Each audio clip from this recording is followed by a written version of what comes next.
Afternoon, everyone. My speaking notes actually said, welcome to sunny Gibraltar. So I don't think we've particularly got to a good start, so I'll probably skip that one. Just a very brief introduction on myself and the firm that I represent. So my name is Jonathan Garcia. I'm a partner within the Fintech and Financial Services team of ECRF LLP. ECRF LLP is Gibraltar's oldest law firm, which is very involved in this space. And yes, I think as obviously being one of the as being the oldest firm in Gibraltar, I think we like to consider ourselves obviously having those old roots, but obviously being quite forward thinking at the same time, which I think is obviously very important when you when you're working and dealing in this space. So the next slide actually shows the approach to regulation, and obviously Sean has covered that in extensive detail, so I don't propose to go over that again.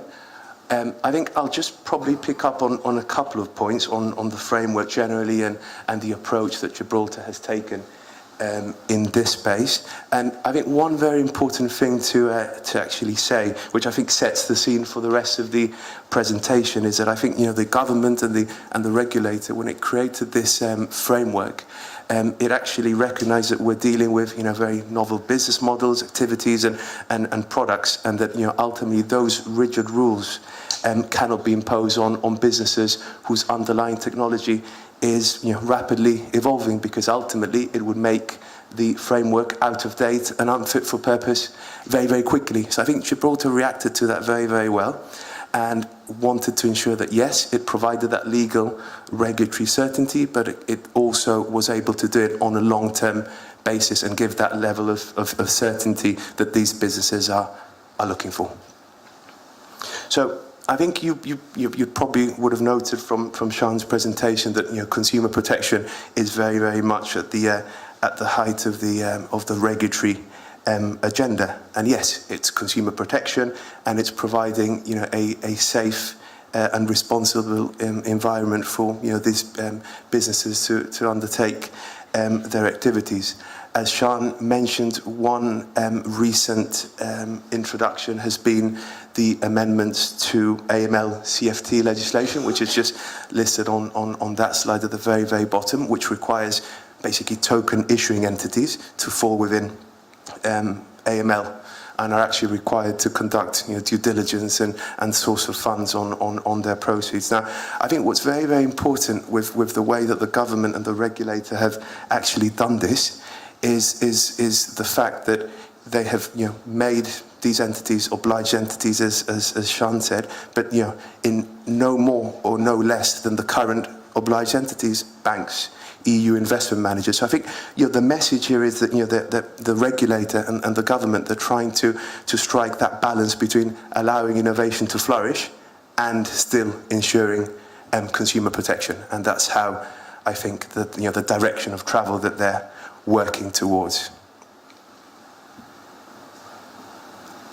So obviously we've heard what Gibraltar is doing in this space. I think it's fair to say that it's very much a topic of continual debate. I think that governments and regulators across the globe are engaging on the possible effects that this disruptive technology could have on various sectors, and that includes the private sector and the government sector as well. Of course, the technology is obviously evolving very quickly, and I think when they say that a week in politics is a long time, I think the same could be applied to this space as well. Just as an example, Mark Carney, who, as you will know, is the governor of the Bank of England, a couple of months ago in a speech actually called for rules to end the cryptocurrency anarchy. Now, I'll just quote from that speech. He actually said, "The time has come to hold the crypto asset ecosystem to the same standards as the rest of the financial system." And I think that is a very bold message. I mean, I think it's very bold, because I think it's almost recognizing the disruptive element of the technology. So I think it comes as no surprise that regulatory authorities are stepping up their efforts in this space. So if we now move to the European Union, the EU have now introduced specific legislation to cover specific fintech blockchain businesses, so cryptocurrency exchanges and custodian wallet providers are now brought within AML legislation. Now, it's actually very, very interesting the way that the EU has actually done this, because they are actually not imposing any type of prudential or conduct regulation. What they're doing is making, in effect, these kinds of entities, obliged entities, for the purposes of the directive. Whilst they're not providing a regulatory framework at this stage or committed to do that just yet, I think it shows that the EU's focus is shifting towards addressing the growing area of these businesses and the technology underpinning these businesses as well.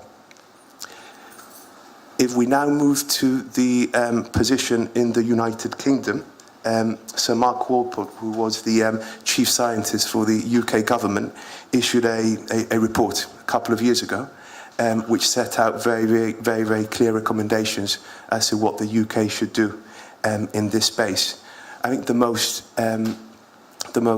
salient of those recommendations were that the UK government should use blockchain technology, that it should invest in research, and that it should create a regulatory framework.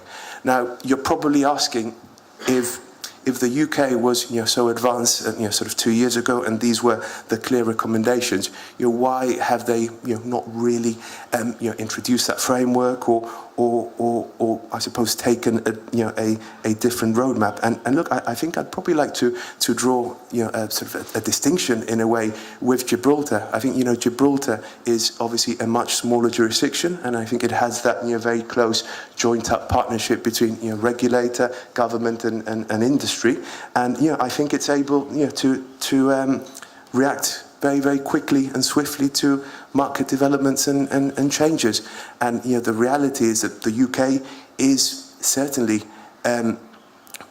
putting a lot of effort into this space. It's created the UK Research and Innovation Division. The FCA regulatory sandboxes are now including blockchain businesses. But I think in a jurisdiction such as the UK, I think there is so much consultation, and I think there are probably so many inbuilt interests from all of those participants in that space that I'm sure it will happen, but I think it's something that will just take much longer.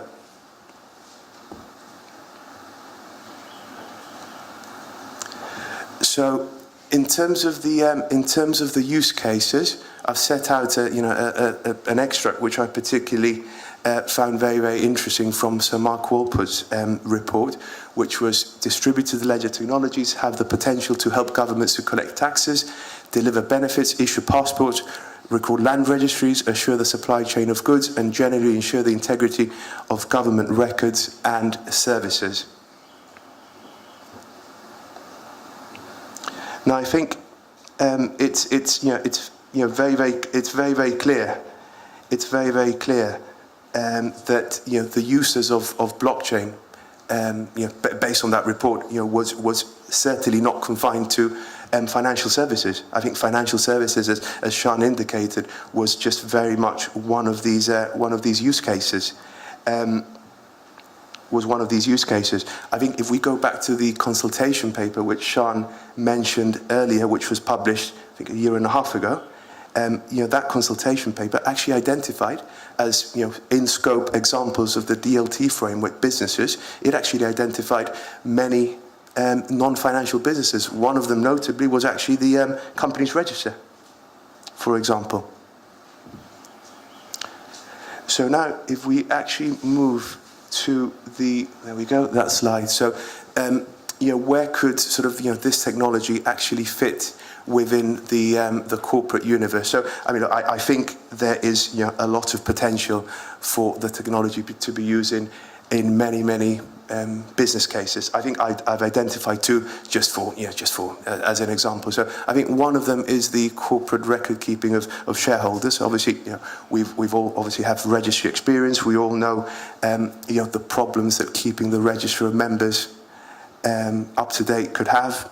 Obviously, you are ultimately relying on input from humans. Obviously, there could be clerical errors, mistakes caused by instructions being misunderstood by a single person. Even, I mean, that's obviously in the most standard of cases, even in your typical CREST systems, electronic systems, which, to a certain extent, they are electronic, but they almost mimic paper documents. There is, delay in settlement, etc.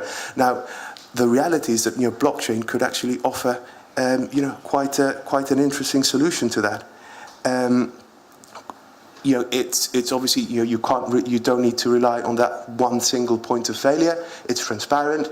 It's obviously accountable at any point.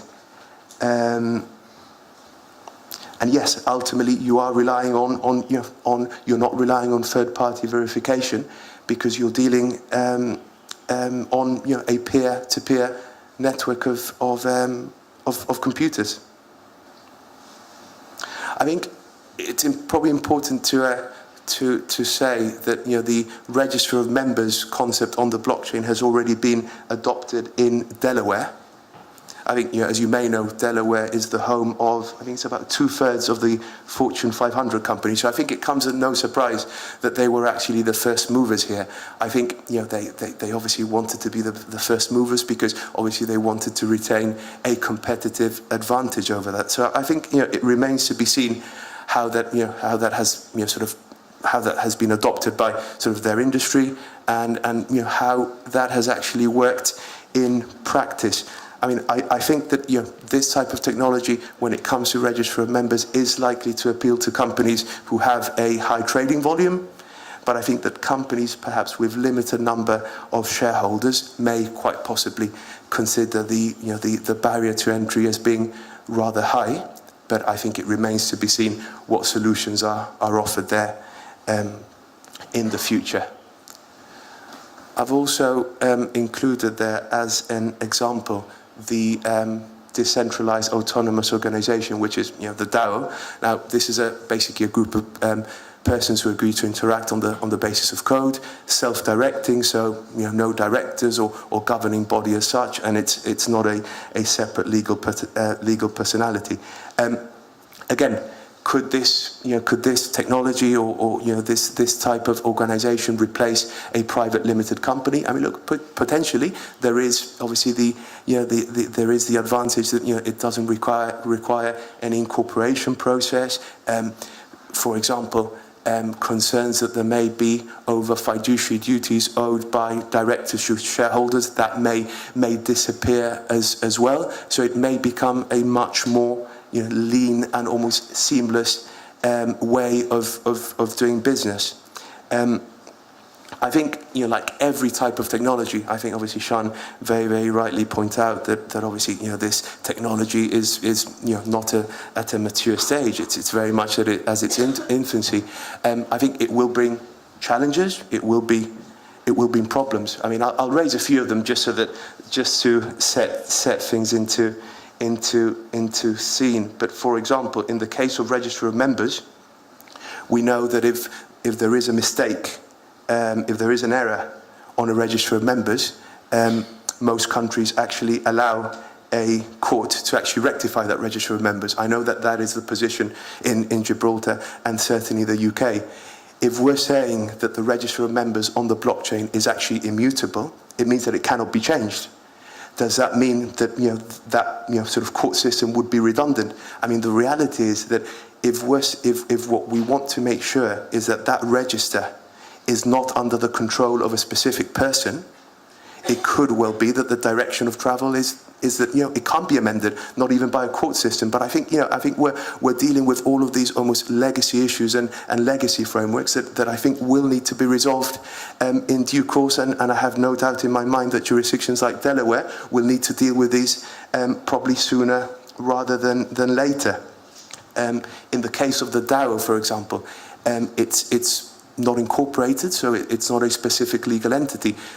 I think the current school of thought from various organisations is that the DAO is actually considered to be a general partnership. That would mean, at least under Gibraltar and UK law, that the participants in that partnership are actually liable for the legal actions and debts of call it the DAO, as if they were partners with unlimited liability. I mean, it certainly wouldn't be, I think, the intended consequence, but it's certainly something that has to be considered, especially when many shareholders wanting to set up a business incorporate to obviously take advantage of the limited liability shield that being a shareholder actually provides.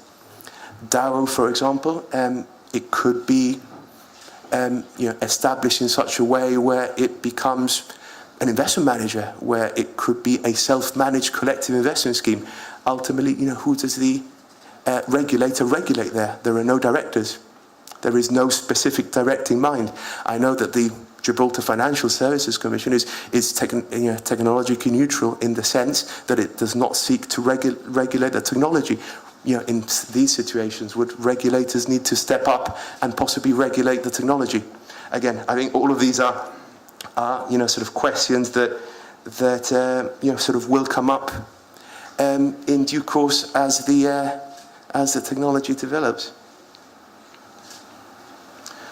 So, what does the future hold? I think the possibilities here are endless. I mean, you can consider whether potentially shares could be tokenized, so you ultimately digitalize the equity. There are some tools for compliance already. For example, companies called CoinFirm, who actually provide compliance solutions on the blockchain. We've discussed, fiduciary responsibilities, governance. Where does that leave, the equivalent to directors or decision makers in cases where organisations are decentralised? I think, it's very much a case of watch this space. What I probably will do is just leave you with a quote from actually a partner from Deloitte in the US, who actually said this in a consensus gathering in New York a few weeks ago, where he said, we're seeing an evolution in commerce, we're seeing new transaction types, we're seeing new business models. It's bold. This is history we are making together. So I think I shall leave it at that. Obviously, thank you very much for your time, and I hope you found that useful. Jonathan, thank you very much. Thank you. Anthony, perhaps you could make your way to the stage.